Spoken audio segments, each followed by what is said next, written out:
Good morning bank Nifty lovers. तो चलिए market की पल्स पकड़ते हैं। देखो आज का जैसा सिचुएशन है ना, बैंक निफ्टी का चार्ट देखोगे ये तो कहीं ना कहीं क्लोजिंग के आसपास है, तो हम यहाँ से एक सेलिंग साइड का मोमेंटम एक्सपेक्ट कर सकते हैं। लेकिन आप जैसे ही अदर इंडेक्स में शिफ्ट हो गए यानी कि निफ्टी या फिर सेंसेक्स पे, आपको यहाँ पर एक गैप देखने को मिलेगा। ठीक है, सेंसेक्स में भी सेम चार्ट है, निफ्टी एंड सेंसेक्स का अगर आप देखोगे तो दोनों का क्या है, सेम सेम चार्ट है कुछ। तो बैंक निफ्टी में हम तो एक डाउन साइड का ट्रेड में ये टारगेट कर सकते हैं। लेकिन अगर आप निफ्टी में देखोगे तो ये डाउन साइड पे ज़्यादा एसएल है नहीं। आप देखो यहाँ पे, मैं अगर आपको यहाँ पे छोटा सा दिखाऊं तो आप देख पाओगे कि मार्केट में क्या किया। पहले जो बार्स है उनको निकाला, फिर है ठीक है, फिर कहीं यहाँ पे रेजिस्टेंस क्रिएट करने के बाद सेलर्स को लेते धीरे धीरे ऊपर गया। जब बार्स ने एक्चुअली बार्स बाइंग किया होगा यहाँ पर, तो देखो जैसे बायर ने यहाँ पर बाइंग किया होगा उनको मार्केट ने कहीं रिजेक्शन देकर निकाल दिया है। तो छोटा मोटा तो सेलिंग हम लोग यहाँ से एक्सपेक्ट कर सकते हैं, लेकिन सेलिंग के बाद मार्केट आपको कुछ रिकवरी में जाता हुआ देखने को मिलेगा। तो हम लोग देखो काम करते हैं किसके अकॉर्डिंग, निफ्टी बैंक के अकॉर्डिंग। ठीक है, तो बैंक निफ्टी में अगर सेलिंग हो रहा है तो हम लोग क्या करेंगे, आज सेलिंग करने की कोशिश करेंगे। लेकिन हाँ, सेलिंग आज आपको बैंक निफ्टी में हो सकता है, मिल सकता है थोड़ा बहुत, लेकिन सेंसेक्स एंड निफ्टी में उतना ज़्यादा सेलिंग नहीं मिल सकता।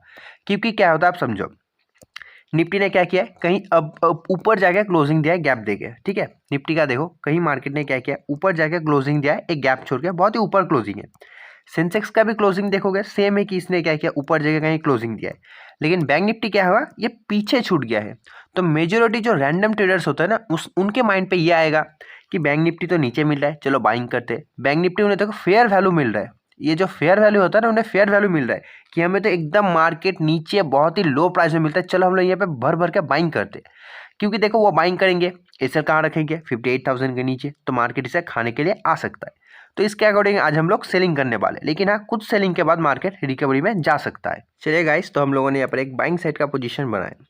देखिए प्लानिंग तो सेलिंग करने का था, लेकिन जैसे स्ट्रक्चर चार्ट में देखने को मिल रहा है तो यहाँ पर एक बाइंग करने में सेफ साइड लग रहा है। ठीक है, डिस्कस करते हमने यहाँ पर बाइंग क्यों किया, पहले एक बार चार्ट को देख लेते हैं। देखो जैसा इसने ब्रेकडाउन किया है सेंसेक्स ने एंड निफ्टी ने, एंड ब्रेकडाउन बैंक निफ्टी का भी है।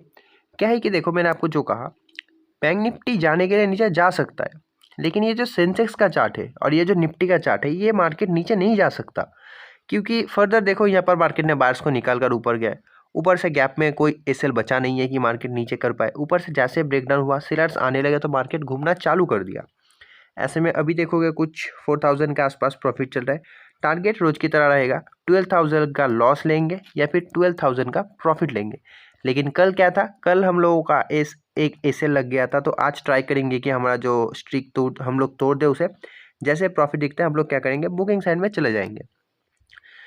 अच्छा प्रॉफिट जा रहा है देख लेते हैं, अगर इसी फ्लो में मिल जाता है तो बुकिंग कर लेते हैं, फिर हम लोग डिस्कस करते हैं हमने यहाँ पर क्यों एक बाइंग साइड का ट्रेड लिया।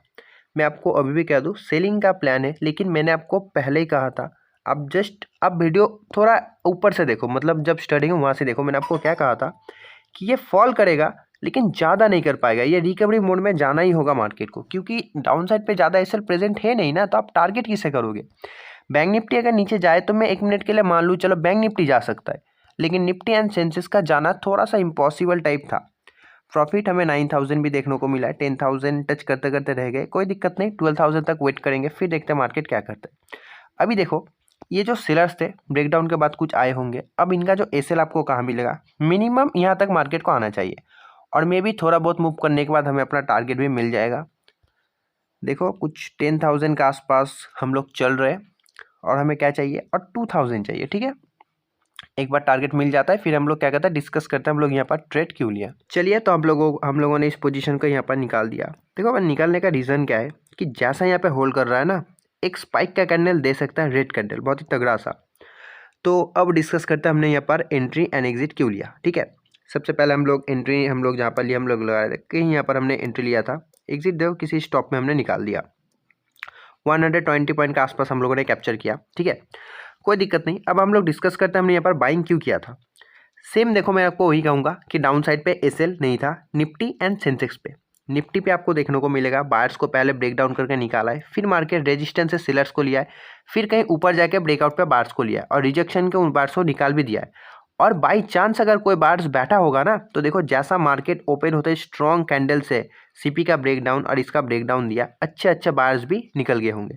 तो डाउन साइड पे एसएल बचा नहीं, तो मार्केट में रिट्रेसमेंट आई था, मार्केट ने वो रिट्रेसमेंट किया। सेंसेस का भी चार्ट सेम मिलेगा, आप सेम ही आपको देखने को मिलेगा कि ये भी क्या किया था, ब्रेकडाउन करके ऊपर गया था, अब देखो 84,500 से रेजिस्टेंस लेके सेलर्स को इनवाइट किया। अब यहाँ पर कोई बायर आया नहीं था, जैसे ब्रेकआउट हुआ होगा यहाँ पर कोई बायर आया होगा तो उनको भी रिजेक्शन देके निकाला है। और जैसा मार्केट रेड कैंडल देके सीपी एंड इस सपोर्ट को निकाला ना, तो अच्छे अच्छे बायर्स भी निकल गए होंगे, तो डाउन साइड पेसल बचा नहीं, तो रिटेस्टमेंट मार्केट देना होता है। बात करते हैं कि हमने बैंक निफ्टी में क्यों बाइंग किया। बैंक निफ्टी में क्या हुआ था कि देखो जैसा मार्केट ओपन था और जैसा रिजेक्शन दे रहा था, ऑल्दो सेलर्स यहाँ पर बैठे थे, इनको हम टारगेट नहीं कर सकते थे, लेकिन आपने अगर प्रीमियम का चार्ट देखा होगा ना, अकॉर्डिंग टू चार्ट सेलर्स तो प्रॉफिट में बैठे, लेकिन प्रीमियम में सेलर्स ज़्यादा प्रॉफिट में बैठे नहीं थे, तो उन्हें हम इजी टारगेट कर सकते थे। तो जैसा मार्केट ओपन हुआ एंड ओपन होते सेलर्स को टारगेट करना शुरू किया। दो इंडेक्स ने ऑलरेडी क्या कर दिया था आपको देखने को मिल जाएगा। देखो इसने छोटा छोटा ब्रेकडाउन जरूर किया था, एक ब्रेकडाउन यहाँ पर सेंसेक्स ने किया था, निफ्टी ने भी क्या किया था, ब्रेकडाउन कर दिया था, लेकिन बैंक निफ्टी क्या कर रहा था, अपने लो को होल्ड कर रहा था। तो देखो पैरेलल वाचिंग के हिसाब से हम यहाँ पे बाइंग कर सकते हैं। पहला तो ये हो गया, और दूसरा जब हमें सीधा सीधा देखने को मिला कि इन सेलर को मार्केट टारगेट कर रहा, हमने क्या किया, यहाँ पर एक बाइंग साइड का पोजीशन बनाया एंड यहाँ पर निकल गया। देखो हमने जो एग्जिट किया थोड़ा सा स्पाइक में कम बुक हो गया। हम लोग अगर बात करें एंट्री की, हमने 23 पे एंटर किया, 28 पे निकल दिए अपने पोजीशन को, कोई दिक्कत नहीं। देखो थोड़ा सा कम आज बुक हो गया। अभी भी देखोगे हम कितना में एग्जिट किया, 874 पे हमने एग्जिट किया है, लेकिन अभी अगर देखोगे आप क्या चला, 780 90 व 900 तक भी चला गया था। ठीक है, कोई दिक्कत नहीं। देखो जो लूजिंग स्टिक है ना, इसे तोड़ना बहुत ही इंपॉर्टेंट है। मैं आपको एक चीज़ समझाऊं, आप समझो। यहाँ पर मान लो आप कहीं पर लॉस कर रहे हो, नेक्स्ट डे टारगेट रहो कि आपको प्रॉफिट लेना है, आप छोटा प्रॉफिट करो, रेगुलर टारगेट करो, रेगुलर से कम करो, आप टारगेट करो कि आपको प्रॉफिट मिले।